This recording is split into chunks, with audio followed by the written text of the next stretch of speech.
Hello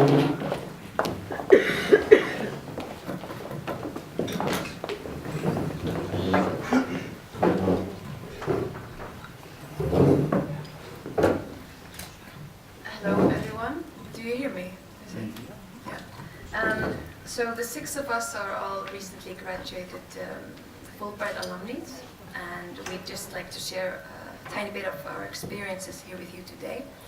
We'd like to start off with short introductions. Now, thank you, Belinda, for the introductions you made, but we might maybe tell you a little bit about what we're doing today. I'll be hosting this panel, so I'll start off with myself. My name is Gyða, and I graduated law from the University of Iceland, but I chose a quite different path, and right now I'm a radio producer at the National Broadcast of Iceland. In 2015, I was invited by Fulbright to go to Indiana to study global social entrepreneurship. Yes. Yeah, my name is Vigdís. I am finishing my final semester in civil engineering at the University of Iceland. I participated in a program last summer. It was a 5-week program on environmental issues, and focus was leadership skills. And yeah, that's my Okay. So my name is Friðrik. I graduated from the University of Iceland in 2009 from the law faculty.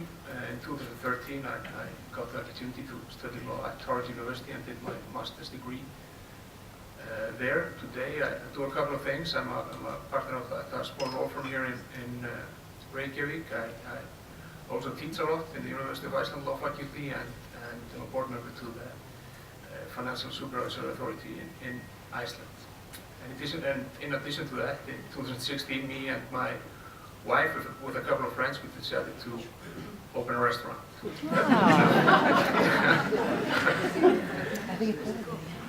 Yes, so my name is Þorleifur Gunnarsson. I just recently returned from America. I studied teaching of social studies at Columbia. I had the opportunity to do a 1-year master's degree there, fulfill a 1-year program, which consisted out of 2 regular semesters and 2 summer semesters with a lot of teaching in schools in New York. And I returned last August and started to work as a teacher the day after I returned. And now I'm a teacher in Seltjarnarnes. And the post boy. Yes. I'm Hólmfríður. I got my bachelor's in psychology from the University of Iceland in 2012, and then I went to Texas to study behavior analysis at the University of North Texas. Right now I'm working at Greiningarráðgjafarstöð ríkisins, which I'm not going to attempt to translate.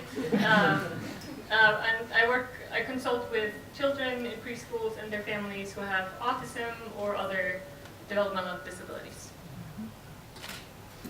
Hi everyone, I'm Agla, and I'm an industrial engineer, and I work at Icelandic, where I do process engineering and all kinds of optimization and analysis. And I studied engineering management, first at Reykjavik University, and later as a Fulbright scholar at University of Southern California, in the great city of LA. Yeah, so as you can hear, we have very different backgrounds and different studies that we did in the US.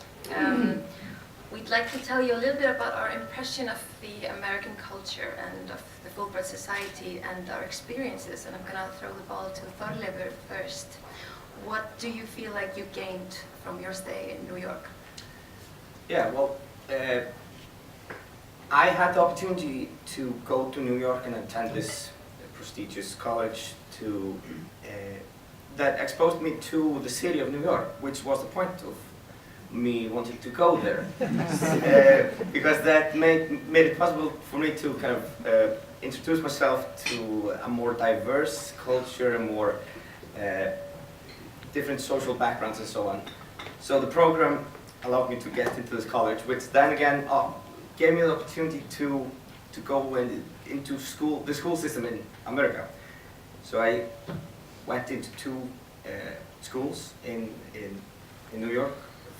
For the first half of the winter semester I was now teaching in a high school in Manhattan. I was teaching economics, which was a first for me. I had never studied economics, so I had to learn pretty quickly how to draw a graph of supply and demand. But then I managed. And then the second part of the winter, I stayed in a completely different setting, where I was placed at a school in South Bronx, which is a completely different place. So it was extremely strange to take the train from Columbia campus, only a 20-minute train ride, and come up in a kind of a different country, where the storefronts had Spanish words and Central American flags hanging above it. The student body, they were all parts of a minority group, which then again made me kind of realize the privileges that I had received as a white male in my life. I had never kind of had to think about race and my relations to it, and that was extremely valuable. And it made me a better teacher because I had to adapt my pedagogy to the kids with completely different social background that I had. So teaching is a lot about making connections and connecting dots for different students. And their social background made it so that I had to adapt a lot of what I thought teaching was about. So I learned a lot from it, and that's the opportunity that Fulbright gave me. Yeah, Agla, you were in Los Angeles, and you told us before that one of the experiences you had there were like a culture shock. Maybe was all the different cultures. Can you tell us a bit about that? Yeah, and my experience is pretty similar to yours. Like what I took away from my stay there was just how much openness and understanding I gained towards different people and cultures and situations. And like you did, when I was selecting my program, of course I wanted a really outstanding program in my field, but I also wanted an exciting location, something a bit different from Iceland, and I really thought that could add to my experience. So I picked Los Angeles, which was an amazing city to live in. But yeah, both the program and the city are really multicultural, and I had professors and fellow students from all over the world, and it was really amazing. And I made some great friendships, and I still keep in touch with a lot of my friends and my professors 6 years later, which is pretty special to me. And what I really learned, because my program was pretty hands-on, it was really practical, it was not so theoretical, so I had a lot of projects, and I had to work with people that were so different to me every day. And it's a big change for us coming from little isolated Iceland. So it was really demanding, but it was so rewarding, and I've taken away so much from this. And for example, at my work, where I have to deal with people 90% of the time, I'm working on improving processes, and processes are all about people, and I have to work with people in different positions and across the company, sometimes in different countries, and this has really helped me. My stay in LA, dealing with all different people. So yeah, I just gained a broader vision of the world, Víðsýn, like we call it in Icelandic. And yeah, it just was really life-changing for me. And I think a pretty cheesy testament of that is that I'm actually getting married this year. And I'm marrying a guy all the way from Australia. And I don't think that would have happened before this. It just really opened my eyes. And I seem to be seeking out more worldly experiences. So, yeah. I'm just really thankful for this opportunity, and I hope Fulbright will continue to be a part of our society, so we can keep on building bridges instead of walls. I really agree with you, Gyða, on what you said. So, yeah. What about you, Friða? Now you were in Texas studying behavioral analysis. What did you gain from that experience? Well, I have to say I completely agree with them when it was both an incredible personal experience and a cultural experience.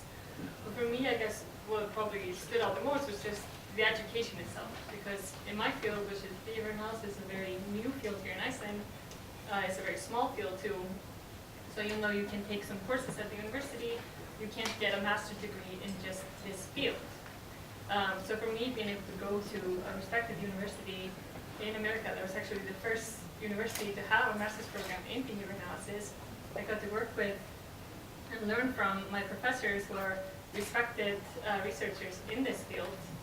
And not only learn from them, but also work with them, because for me, a big part of the program was practical training. So that's something too that I think is just extremely valuable and is different there than it is here, is that I think 80% of my schooling was actually hands-on experience working with children with autism, working with adults with intellectual disabilities. And so I got to not only, so now that I have come back and then started working in the field, I feel like I can not only use what I learned, but also use what I did. So now I'm doing exactly that. So I think for me, it was, I mean, it's just such a good opportunity to be able to go to a university with so much experience. And I think I'm just extremely thankful for that. Yeah. One thing that I think all of us are very thankful for is the American way of thinking, which is quite different from the Icelandic one. And it's, I don't know what to call it really, but it's this entrepreneurial way of thinking, and it's something that we all experienced. Especially Friðrik, who has now opened a restaurant, which I don't know if you would have done before, would you?